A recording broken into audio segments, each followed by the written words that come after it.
look, there's a difference between experiencing trauma in your life and hashtag trauma. What I want to take on is hashtag trauma. People who feel the need to stay and wallow within their self-pity, so that they can get as much attention as possible from their social media friends.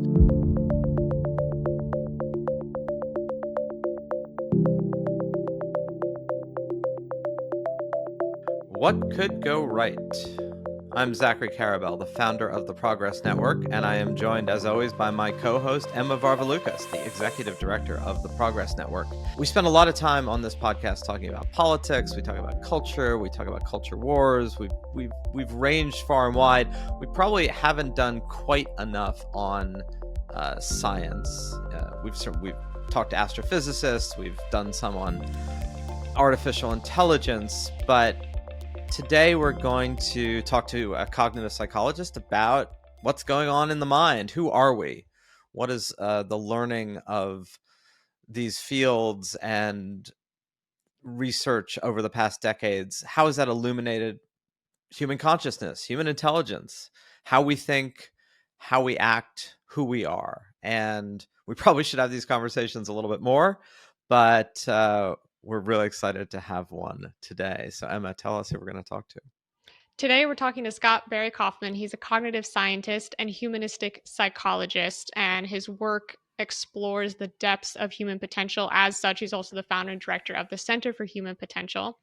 He hosts a podcast called The Psychology Podcast and is author editor of 9 previous books, including Transcend, Wired to Create, and most recently, Choose Growth, a workbook for transcending trauma, fear, and self-doubt.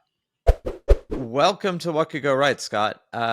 You have an interesting career. One thing I was struck by, because you wrote a book a bunch of years ago called Ungifted, which is a great title. And I think you had been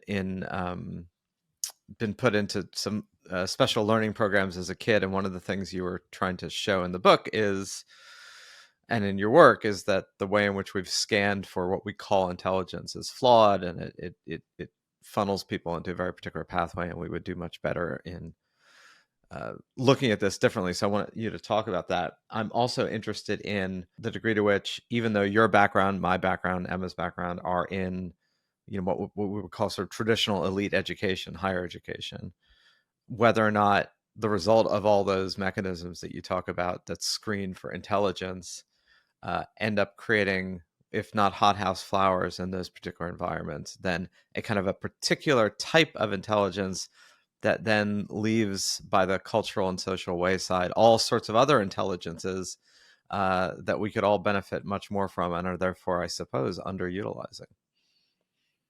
Interesting. Well, the field of human intelligence is really rich and fascinating, exciting. There are a lot of misconceptions about it. The whole idea of different types of intelligence. There is something called general intelligence. Some people are generally smarter than others. That's a real fact. You can go on Twitter if you want to test that hypothesis, see if it's true or not. There's some people who are able to reason and process information quicker and learn quicker across multiple situations, kind of devoid of the content or the domain. With that said, there are group factors. There are different components of general intelligence, such as visual spatial, such as verbal, and it goes on. I think that we all have our patterns and strengths of cognitive strengths and weaknesses, but on average, there still is, there is meaning in IQ. It's not a meaningless construct, and I've never argued that it is. I think there's a lot of nuance with the field of intelligence, and a lot of my research is trying to show that nuance and also not use IQ testing as a way of limiting potential, but only using that information as a way to activate potential in all people. So I don't like how a lot of the policy decisions have been made regarding IQ testing in K through 12. That's something I've definitely criticized, but I do still think that the intelligence matters. Scott, I'm curious if you have any other pet peeves, having done so much research across self-actualization, human intelligence, psychology. I mean, it's hard to summarize everything that you've looked at. Any other pet peeves when it comes to concepts that have traveled into the mainstream that you feel like it's not actually helpful or are misconceptions that are harmful? Oh yeah. I mean, there's many. There's many. One of the intelligence is the same thing as creativity or imagination. They're very different. They're correlated. People who score higher on IQ tests do tend to, on average, score better at divergent thinking, but the correlation is not extremely high. And a lot of people who are very smart intellectually don't have a great imagination, or are not very high in the personality trait openness to experience. That's a separate trait. I also really can't stand this chart that seems to go around about what you're capable of achieving in your life based on various IQ bands. Jordan Peter, this I don't know if you've heard of the psychologist Jordan Peterson, but um, Unfortunately, or fortunately, I don't know. he's obsessed with these bands and has done videos that I think cause a lot of damage, showing he's like, this is what you're capable of in life. If your IQ is this to this, you could, if it's between this band and this band, sewage work is the best for you. If it's within this band and this band, then you can maybe consider being a doctor or a lawyer, et cetera, et cetera. And I can't tell you how many young men have emailed me panicking over these Jordan Peterson videos that they are not able to do anything in life. I try to help as much as I can by responding compassionately. They've never actually tested their IQ, they're just freaking out over a Jordan Peterson video. Who's anyone else to tell you what you're capable of unless you try? I was going to ask that, like, who actually knows their IQ? Like, I don't know what my IQ is. I've never tested my IQ. Most people don't. They try to guess. I think there are a lot of self-limiting beliefs that people have. People getting in their own way. Yeah, I'm just a big believer in just going for your dreams, and as corny as it sounds. And as far as taking tests, Emma, you mentioned, I think before we got on, that you'd taken Scott's tests on his website, which don't require an email. I like taking online IQ tests and Enneagram tests and I mean, it's a fun way to procrastinate when you have to do something else. So I've taken any number of online IQ tests, and what's fascinating about those is how completely different they all seem in what they're asking and how they're assessing. I Well, haven't done the ones where you have to then pay for your results. Like I do stop at that point. You have a boundary. So, Scott, I want to move to your book Transcend, which I read recently. You take the very infamous Maslow's hierarchy of needs, that pyramid that everyone's familiar with, and you redo the pyramid into a sailboat. So I have a two-part question. First, tell us about the sailboat, because I think it's really interesting. And then after that, I really want to talk about vulnerable narcissism and what that is. Sure. So the sailboat model is my reimagining of Maslow's hierarchy of needs, from a static sort of pyramid where it's like it depicts life as some sort of video game that you have to reach some level before you can get to the next level, and then you never have to worry about the lower level of needs ever again. Is just not in line with the reality of human development. And also, Maslow never drew a pyramid, so it's also a misrepresentation of Maslow's work. I think the sailboat's a better reflection of the journey of self-actualization. We're in this sea of the unknown, trying to reach some port that we have in our mind, some goal, some dream, higher level dream, and waves can come crashing down on us at any point. We can get holes in the boat and then get stuck, and feel insecure, but we ultimately have to open up the sail if we want to grow and move. So there's these different components of the sailboat that I think relate and map on nicely to security versus growth. Can you talk a little bit about where those needs are in relation to the sailboat? Like, what's the boat? What's the sail? Where are we going? Yeah, well, where we're going is up to you, my friend. But I can say the rest of it. So the boat itself comprises the needs for security, the need for connection, the need for self-esteem, and then the growth of the sail is the need for exploration, the need for love, and the need for purpose. I think the deep integration of love, exploration, and purpose nicely represents what growth is, and that the needs for security, connection, and self-esteem nicely reflect the stability of feeling like you're in your own body, that you're connected to your body, that you have a strong foundation to move around the world. It's catastrophic when your self-esteem is so uncertain that you really need to rely on everyone else for your own self-esteem, and that really gets us in the territory of vulnerable narcissism, as you mentioned, which is a great example of this chronically uncertain self-esteem that can lead to violence in outwardly as well as inwardly. So vulnerable narcissism, maybe define that for people. I think a lot of people think of narcissism as grandiose narcissism, which is like chest thumping, I'm the best, I'm inherently superior to others, entitlement. But researchers are getting some more finely grained, nuanced. For instance, you can do tests now, and we do this in our studies, where you don't just ask questions on this psychological entitlement scale. Like, if I was on the Titanic, I should be the first person to have a lifeboat. These are all these sort of. That's actually a question on the psychological entitlement scale. Wait, and there are people who say yes? Well, it's just 1 to 7 rating, and people who how would one determine what your ranking in that order should be? Well, like, if you're a narcissist, I guess it's very obvious. Yeah. If you score high in psychological entitlement, you'll put a 7 to that question. That's the point. Yeah. Wow. Really? That makes, Wow. but the thing is, you can more finely grained not just ask that question, but you can say different reasons for the entitlement. So if I was on the Titanic, I should be the first person to have a lifeboat because ... And the first one is grandiose narcissism, which is because I'm inherently superior to everyone else on the boat. But then there's another one, number 2, which is ... because I've suffered in the past more than anyone else on the boat. And that's vulnerable narcissism. Vulnerable narcissism is feeling like you're entitled to special privileges because you have suffered you believe you have suffered more than others and you deserve it. Or your own perceived fragility. Like, I am more fragile, I'm more sensitive than anyone else on this boat.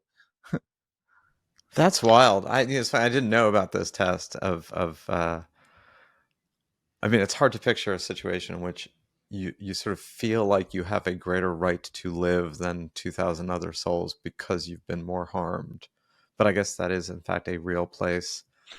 Hello, Israel-Palestine conflict. No, I mean, news? I do get that. That is absolutely a legit response. That my pain is worth way more than other people's pain, or my suffering is worth way more than other people's suffering, which I know we do all the time. It's just, it's another magnitude to do it like with that level of consciousness, right? It's one thing to do it. It's one thing to act on it. It's actually the stating of it on a test that I find is of another order entirely. Like the unconscious, because you have to be conscious enough when you're writing something down on a test. Well, the thing is, it's anonymous. People, when they do tell the truth when it's on an anonymous survey. In the Atlantic, there's a whole article that features my work on the dark triad. People who are high in dark triad, they're honest about their traits and characteristics. They have insight into it.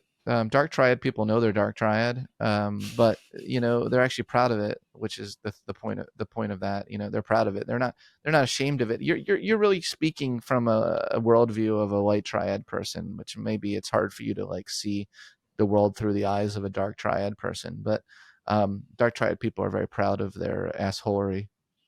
Okay, so maybe now we have to stop and explain what's dark triad and what's light triad, and if we should all be happy that Zachary is apparently light triad.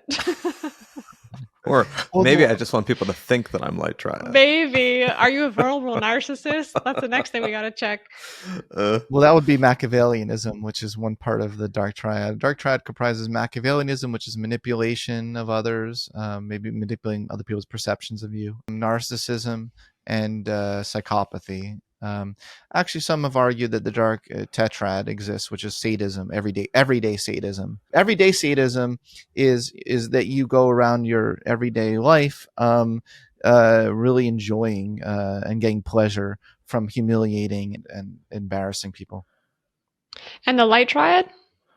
The light triad is a whole different world. It's like a breath of fresh air. When I meet a light triad person, I'm like, I want to be your friend.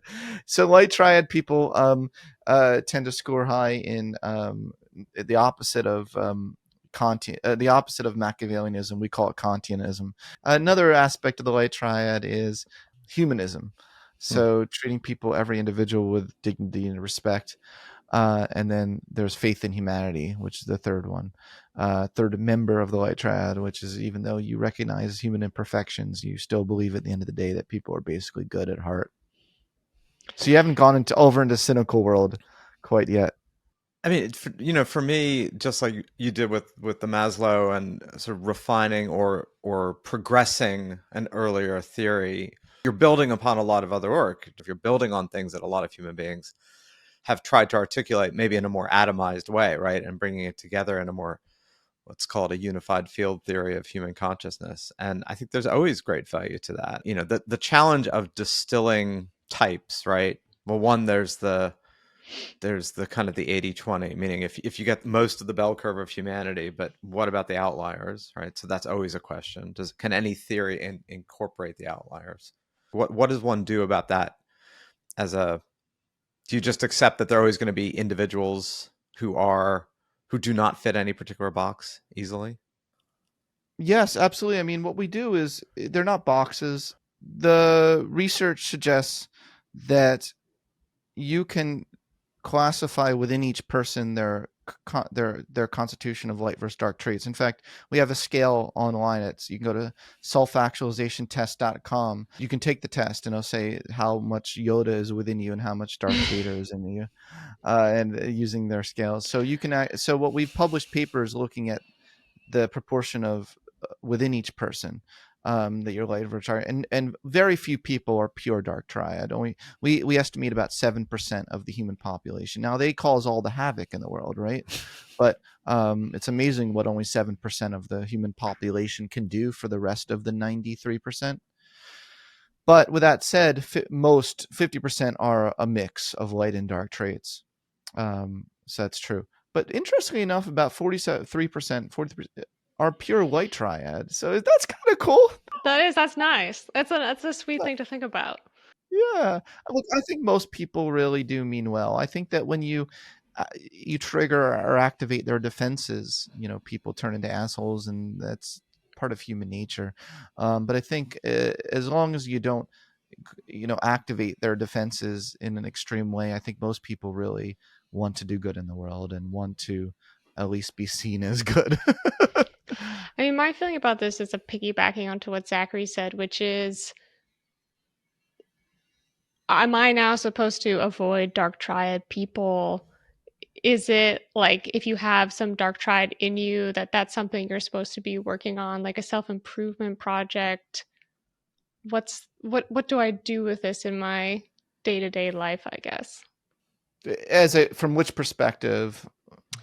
I guess there's a few different ones, right? I guess if you like find out that you're entirely light triad, you can be like, yes, like, great person. I'm going to float off into heaven now. But can we use the knowledge of, let's say you're light triad and you want to avoid dark triad people? Is that what would make sense?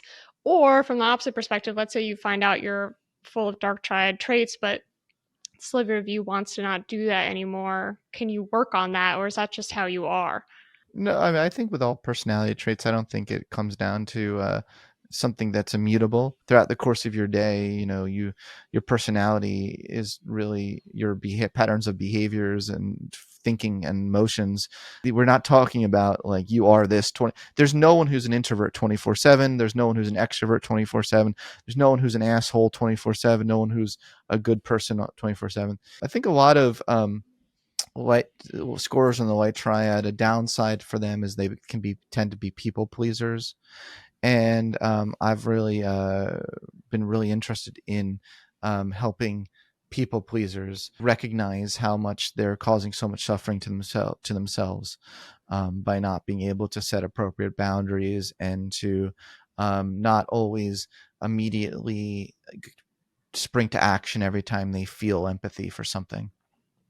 Yeah, I mean, that sort of brings to mind the the Buddhist life is suffering, or the pain aversion principle that seems to motivate a huge swath of human behavior. Not to be morbid, just to be frank, right? We're all mortal. We all have to face the prospect of death, and the attempt to chronically avoid the potential pain of that or the potential pain of anything else, creates all sorts of massive issues, including what you just said, which is if it's not pain inflicted upon others, it could well be pain inflicted upon oneself, right? There's no Oh, it definitely.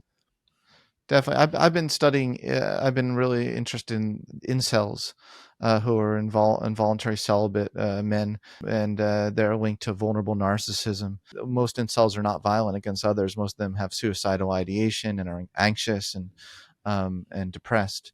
So I think vulnerable narcissism tends to lead to more internalization, whereas grandiose narcissism tends to lead to more externalization hmm. of violence. Is it possible to have like a vulnerable narcissistic culture or a highly insecure Oh culture or yeah. something like that? Are we in Well, one? hello, this Gen, whatever this Gen is called now, Z. Yeah, I think we're living in the age of vulnerable narcissism. Okay, wow. I've, yeah, I've said that before. Whereas I think in the '80s, the self-esteem movement shifted in to the grandiose narcissism Yeah. age. Now I think it's shifted into a vulnerable narcissism age. There was a time, where young kids felt entitled to everything because they felt in my high self-esteem, I'm better. I praise me. I get the award. I want the trophy. I deserve the trophy because I'm better than everyone else. But now everyone wants the trophy because they're a person of color or their gender or their whatever sort of intersectionality wheel it is, victimhood or suffering. That means I deserve a greater piece of the pie. I think you really are seeing that now. Now I recognize what I'm saying might be controversial, and you might not want to touch what I said with a 50-inch pole, but I think that's the truth. This question of like grandiosity, and yes, it's true, like there are definitely people who will hear what you just said and react viscerally without necessarily thinking through the reactions, right? I mean, we Yeah. live in a world of increasingly subcategories of people, each of whom are claiming some degree of preeminence of and as a side note, I mean, the thing about intersectionality, and for those who are not steeped in academic jargon, it's the idea of, so my cynical way of describing intersectionality is that no one could agree about whether race, gender, class, or all these things was the primary negative motive cause of history, and so we'll just all agree that it's all of them. Mm. That's my brief and not so pithy explanation of intersectionality. But the question about like grandiosity and culture, right? You could argue that the United States in particular, and the British Empire in the 19th century, any great imperial state, right, has been fueled by its own self-delusion and grandiosity, which has both allowed it to do great harm to others, but it's also fueled it to push the boundaries of scientific innovation and creativity and change, right? So it's like, how do you, when you aggregate this to a collective level, right, how do you separate out, this is a little like Emma's question before about, is it all bad to be, is all dark triad dark in its consequences? How do you separate out, we seem to celebrate heroically grandiose narcissistic figures who have either created states Great or point, Zachary. Really great point. We do. No, I mean, we don't celebrate them. We elect them into office. I mean, it's not like we just celebrate. We make decisions that put them in positions of power. But also, look, they're more. Research shows they're more attractive for mates, at least at first, and then you get to about the 9-month mark of dating, and the narcissistic spell breaks, and you're like, holy shit, I'm with an actual asshole, not someone who's charming and amazing. But so there is something within us that is attracted to people with supreme confidence because we want more of that ourselves. So we align ourselves and try to be close to it as much as possible, thinking it'll rub off on us in some way. But what often tends to happen is they really exploit us, and use us, and we find out someday that our dream that it'll rub off on us and we'll become more confident, actually leads to a situation where we've been taken advantage of and we're the schmuck, or that's how we feel. So I think that's the reality of the matter. I'm dropping some truth bombs on you guys today. I assume that's what you wanted. That's why you invited me on the podcast. Of course. I mean, I think it's really interesting to talk about this also in relation to like trauma culture. I'm always caught in this tension between it really, on the one hand, is helpful, like all these like pop psychologists on Instagram talking about trauma. There's a lot of ideas that have had that have been personally helpful to me. On the other hand, like if a Walmart person talks about their trauma, I'm just gonna I jump out the window. Uh, am I alone Absolutely. here? Oh no, that's the topic of my next book. Do you want to give us somewhat of a preview? Well, I haven't announced it or talked about it yet anywhere, but that's a major theme of my next book, I should say. Look, there's a difference between experiencing trauma in your life and hashtag trauma. Mm. What I want to take on is hashtag trauma.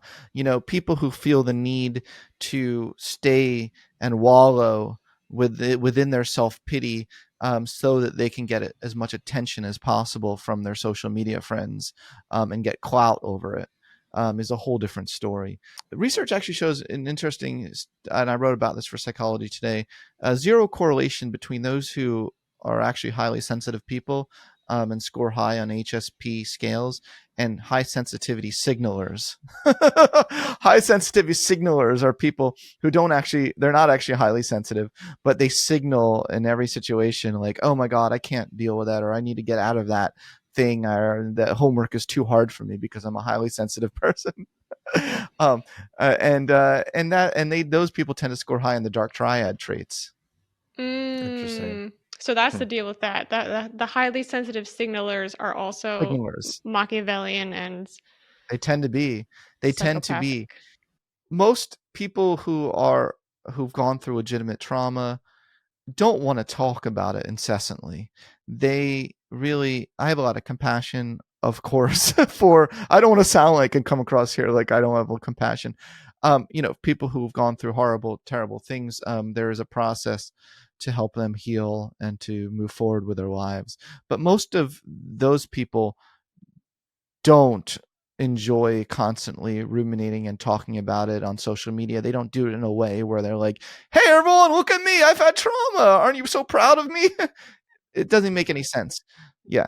I mean, the reality is, right, anything that happens to any of our loved ones and friends is deeply impactful to us, right? Our subset of us. If my mother has cancer, if my children have struggles, that's a major issue. But it is not a major issue for others other than us, right? It's like my trauma is a major issue for me. To expect it to be a major issue for someone else is a stretch. To expect some compassion if it comes up is something else entirely. What But a I think fast.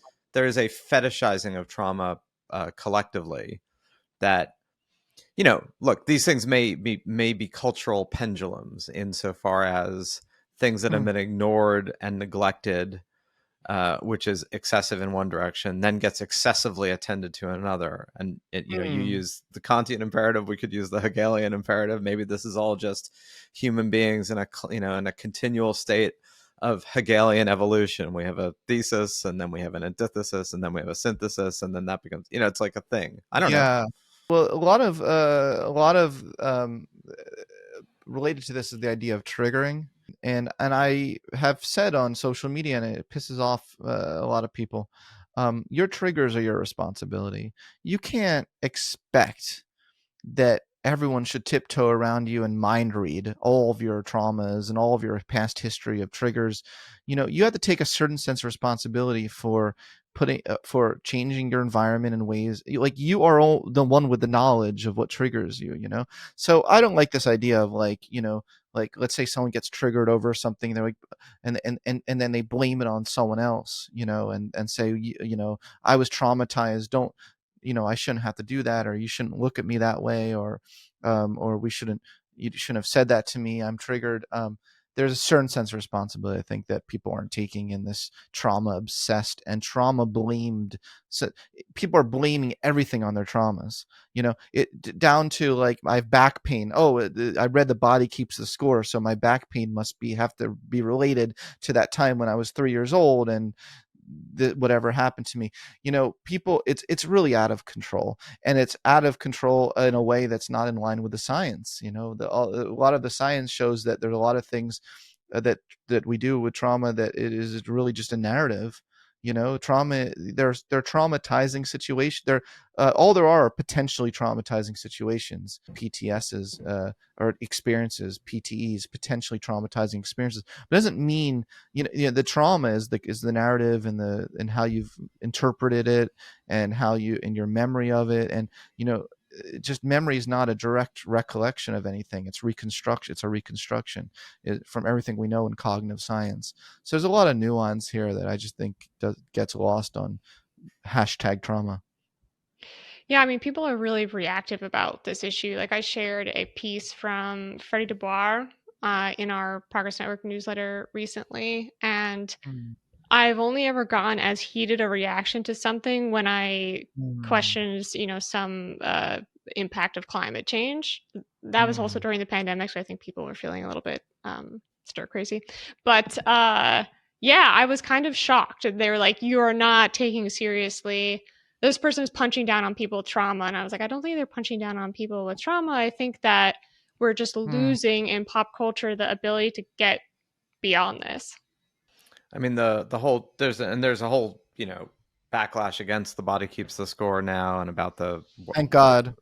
what the basis of that was. Yeah. And maybe this is partly the way of, just like there was a backlash against Maslow's hierarchy, or in your case, an evolution of it. But there is this human tendency, right? We like simple frameworks and we like easy answers, and they're comforting. In our contemporary world, a lot of what had been filled by religion as a simple framework was filled by a lot of, I guess, pop theories, right? Because they simplify what's complex, or they make us, they're comforting answers to difficult problems, but they don't tend to stay for very long, right?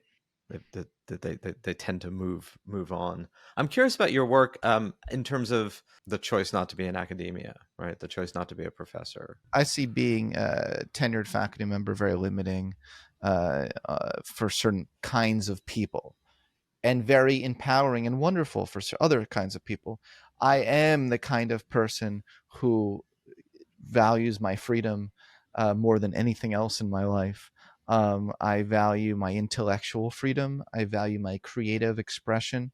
I love writing books, which are viewed less excitingly with the tenure committee than scientific papers. I love public outreach. Always loved that. In graduate school, while I was getting my PhD, I had the opportunity to write a blog for Psychology Today, and I loved it. And my advisor had a meeting with me. He thought it was an intervention. He said, "We need to have an intervention." He said, "You're not going to get tenure someday if you keep writing Psychology Today articles." And I said, "Fuck tenure then." I said that. So I was like, "Then I'm out." And I never looked back. And here I am. I make a full-time living doing a podcast. So I don't. For me. I was. My grandmother always said I'm very stubborn when it comes to. I like to call it integrity. I like to call it authenticity and integrity. My grandmother calls it stubbornness.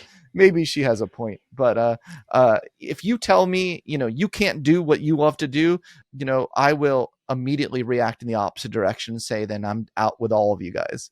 Does that make funny, sense? Most people defend tenure and defend the academic system as preserving the very things that you just said you value and aren't in it, like freedom of expression and autonomy. What, you think there's freedom of intellectual expression in academia right now? My experience too of a lot of academia was that it wasn't necessarily the antithesis of that, but it definitely was not the preserve of that. Universities are a breeding ground right now for intellectual suppression. So it's is that controversial? I think amongst a certain kind of people, it's not controversial. not being in academia, my question is always how much of that feeling is based in reality, as far as like this really is across the board in all universities at a high percent, and how much of it is it exists, it's an issue, so we're going to pull it out and be like, hey, there's something going on It here. depends on what topics you're studying. Intelligence research, I don't think, is very well funded or appreciated. Genetics research, can be, there are certain topics that if you study them, they're suppressed because they don't fit within a left ideology, and it's 90% are on the left, in academia. I'm not saying I'm not on the left, but I'm just saying that I'm just stating a fact of what the situation is. It's interesting, right, that you have to caveat that when you say it, but I guess It's a shame. It that's is a real timeline. shame. I also think it's a real shame that if you study certain research topics, you're put within a certain political camp. That really Mm. bothers me as well. Um, you know, Regardless of my political leanings, I like to think that I am a progressive human being and want and love helping people change. That's what I mean by progressive, in a positive way. Yet, if I study IQ or intelligence, people are like, you're a eugenicist. It's like, what? It's like, what, are you kidding me? Have you read my books? Anyway, they're all about helping people flourish, but people just make automatic judgment calls. Yeah. Well, Scott, we could have had a multi-hour conversation with you. We didn't even get I into loved it. the right Loved brain, left brain fiction, which we'll just leave as you could look up what Scott's written about that. I was crushed that my casual use of that easy dichotomy is proving to be facile at best and incorrect at worst. But life goes on, and I will have learned my lesson accordingly. You have a wide range of work, really interesting writings about creativity and consciousness. It would also be great to have a conversation with you sometime, given that we talked about general intelligence, about talking about your thoughts about AI and general intelligence, and is it intelligence or is it not? But that will all have to wait to a subsequent conversation. Well, we can absolutely, we can talk again someday. I really appreciate what you both are doing, and I sense that you all are truth seekers, which is why I dropped a lot of truth bombs today. Scott, thank you so much for joining us Thank you today, guys. and I Yeah, encourage all of you to go take the free tests on his site. Emma, what's the URL if they want to go look it up? Do you know? Selfactualizationtest.com. I took like 4 of them today. They were really fun. it's fun. Yeah, All right, thank you, man. thank Thank you. you, Scott. That ended up being more of a controversial discussion than I think I expected, which is good, by the way. Good controversial, not bad controversial. But I do think there's a lot that we talked about and a lot that Scott pointed to that will push people's buttons. And I think it's important. Like the one thing I do tend to agree with. I think we're all primarily responsible for our own triggers. And by responsible, I don't mean it's our fault. I mean it's our responsibility to navigate them more than it is the responsibility of others to anticipate them, which is different than having like told a friend group, this is an issue for me, and them continually, Mm. right? Like we're not talking about rank insensitivity and disrespect. But if you don't know someone, you don't know their background, you know where they're coming from, obviously then the bar should be much higher to assume ill intent or to assume triggering intent. And I think it's a really important point. It's obviously one that X number of people listening right now are probably going to go, no, that's ridiculous, or think that is blithely indifferent to whatever it's blithely indifferent to. I mean, my position about trigger warnings is that it supports the idea that we were talking about in the end about never getting over trauma. If you had something happen in your life and immediately after you don't want to read about that topic, you don't want to talk about that topic, you don't want to encounter that topic, I think that's totally fair. But a certain amount of years later, not that anyone's on a timeline, but trauma is meant to be integrated and processed and not sat in. So I don't think we should design a world that is implicitly telling people to stay in that period right after something really bad happens, because then you just are also implicitly communicating that people don't have the kind of resilience to get over even the worst of the worst of the worst. And I think that that's not a good idea to communicate that. All right. Well, on that note, we probably should have appended a trigger warning to the beginning of the podcast saying that this podcast will question trigger warnings. But we didn't do that. So now we're going to turn to the news. All right, Zachary, we are starting off with something that is very validating to me personally, because in What Could Go Right podcast history, we are going to be proven right about our economic predictions. So, Congressional Budget Office and the Federal Reserve both put out some thoughts and anticipated stats out right at the end of 2023. Looking forward to 2024 at the time. Now we're in 2024, and the good news is they think that we are probably going to avoid a recession, that we are going to have that mythical soft landing. Inflation has been much better behaved in the second half of the year. Headline inflation is down to 3.1% in November from 9.1% in June of last year. Core prices rose last month 0.3% from October. That's a 3.5% annualized rate. Is inflation vanquished? It's certainly meaningfully coming down, and I see no reason on the path that we're currently on why inflation shouldn't gradually decline to levels that are consistent with the Fed's mandate and targets. The Congressional Budget Office projects the economy will grow 1.5% in 2024, smaller than they originally thought. That's going to bounce back to 2.5% growth in 2025. Inflation hopefully going down to 2.1%. They think that the unemployment numbers are going to rise. So 2023, they're at 3.7%. They think they're going to go to 4.4. Fed's a little bit more optimistic. They think they're going to go to 4.1. But altogether, that's painting a picture that is rosier than what most people were describing 6 months ago, except for us. So go us.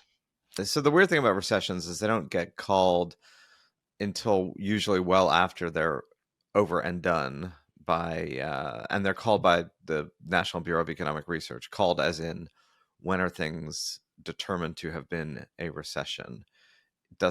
That determination usually happens a year plus after there has been a recession. So people feel a recession long before one is officially declared. Although if it's bad enough and there's really strongly negative GDP growth for 2 consecutive quarters, which is one of the definitions, then obviously that's more evident. Although even then, GDP gets revised and revised and revised and revised over the subsequent years. So it is possible that we were briefly in a recession. You know, what if there was a recession and no one noticed, kind of thing. It is certainly clear that we have avoided what most people thought was unavoidable, which is that in the most aggressive Fed cycle of interest rate increases since the early 1980s, that we would inevitably have some sort of recession. Unemployment would go up, wage growth would go down. And for the time being, that hasn't happened. I think it's more luck on the part of luck in the sense of the Fed's gotten lucky by, in my view, being overly aggressive and it not having the negative consequences. But that being said, here we are, and it's been pretty wild that that's been avoided. The one thing that's also wild is how many people are convinced, utterly convinced, that unemployment is up, wages are down, and we're in a recession. Meaning, contrary to all numbers, a large percentage of people, particularly people under 30, think that things are quite different than they are, which either means the numbers are completely wrong or people's perceptions of reality are skewed by all sorts of legitimate insecurities about the future, the political situation, war in the Middle East, and just sort of like post-COVID weird uncertainty time.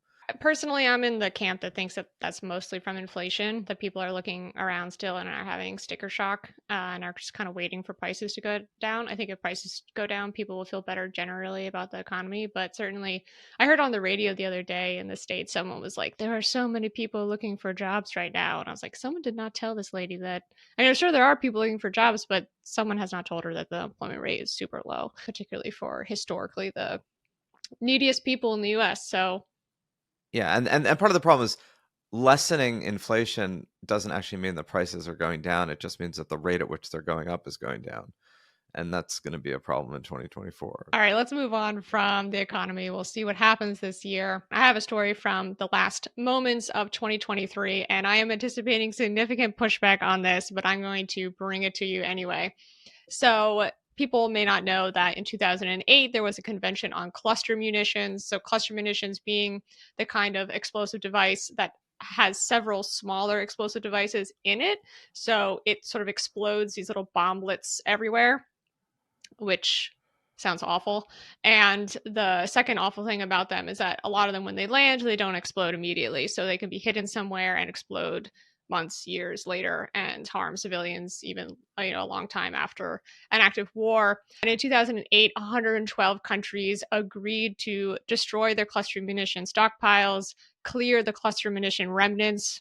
So kind of like the mine clearing that has taken up until now. For instance, in Cambodia, it's a similar process, and assist victims of cluster munitions. The last of the 112 countries that agreed to this did clear their stockpiles at the very end of 2023. That was Peru. And the other countries that agreed to this convention that achieved this in 2023 were Bulgaria, Slovakia, and South Africa. So that's everyone that signed on to the convention in 2008. They have achieved their goals.